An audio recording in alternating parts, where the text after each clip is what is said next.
Magnus, I'm really confused. Okay, I've just been into a session where I thought I'd know what the future was and I'd know what the future of the meetings industry is, but I'm actually more confused than I was when I started. Help me. I'm sorry. It's always a cheap cop-out for a futurologist to say, we are wrong, we don't know what's going to happen. It's also in fashion now to talk about black swans and unexpected events. I'm really sorry. But I did actually try to give a firm assessment that we are increasingly urban-dwelling, fast-walking, digilogue individuals. And this we know, and it will only become more so in more places of the world. But then I agree, there's always an abstraction level to the future. Number one, we are so concerned about what it would look like. Flying cars this, teleportation machines that, embedded devices. What will it smell like? What will it taste like? Will the wind still blow? That's abstract. It's very hard. We don't immerse ourselves in the future. What will I feel like? Well, chances are you'll still probably be the same Ian tomorrow. Well, yeah, that's when we go on holiday, right? Every summer I'm like, in July I'll be at this fantastic place, I'll be relaxed, I'll be a better father, a good reader, work out, lose weight, and it's the same damn me when I actually arrive. Similar to future thinking.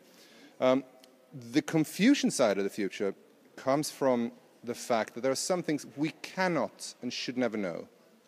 I mean, I think life would be very dull if everything was scripted. Like you'd get a script in the morning, this is what will happen at 11, and we need these serendipitous things to happen to us. And very often invention is serendipity, things that were not planned for.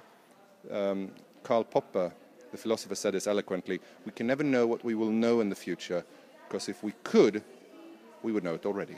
And I guess what the thing is really, is that it's to be prepared for the unexpected and to make sure that whatever you're doing it right now and doing it correctly now or as well as you can, so that if something does happen, you can jump on it and do it in, but probably do it in the right spirit, I think.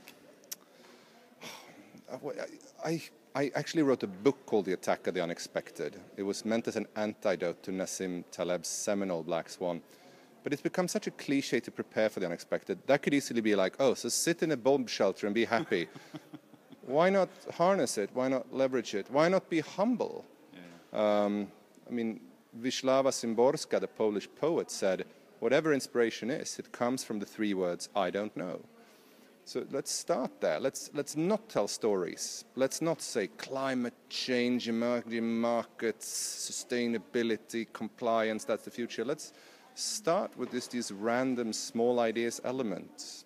Angry birds. I met a company who had domesticated bacteria, enabling the bacteria to shit diesel. Diesel shitting bacteria. What about these small random ideas? Build the future bottom up instead of these top-down grand narratives. That's what I believe in. I guess kind of really. You dare to be different. And but yeah, I think also that the living for the day thing is quite nice. I think that came out a lot in your presentation. And as you've said, looking for that point of difference, be creative, be innovative, but don't do it just for the sake of it. No, well, you can. There's no God or law saying that you have to be creative to be productive for the People's Republic of Earth. You can certainly do it for its own sake. We should let art and creativity just be art and creativity sometimes.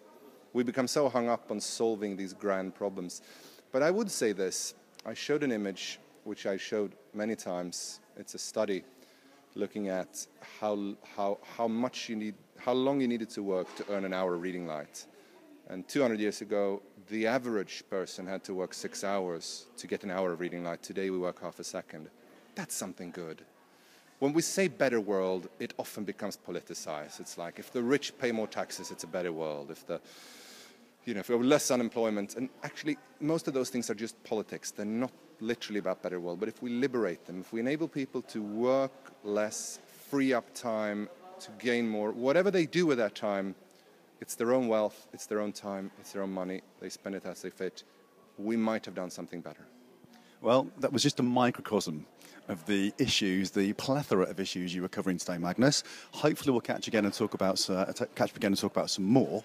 All I can say is it was a pleasure listening to you. Have a wonderful trip back to Denmark or wherever you're going next, and thanks for talking to me. Thank you. I'm actually going to my adopted new home country of Switzerland. My wife got a job there. I'm a house husband. It's an innovation in Switzerland. So I'm trying to cultivate the benefits of staying at home with the kids in a new country. Thank you. Sounds fantastic. Cheers. Thank you.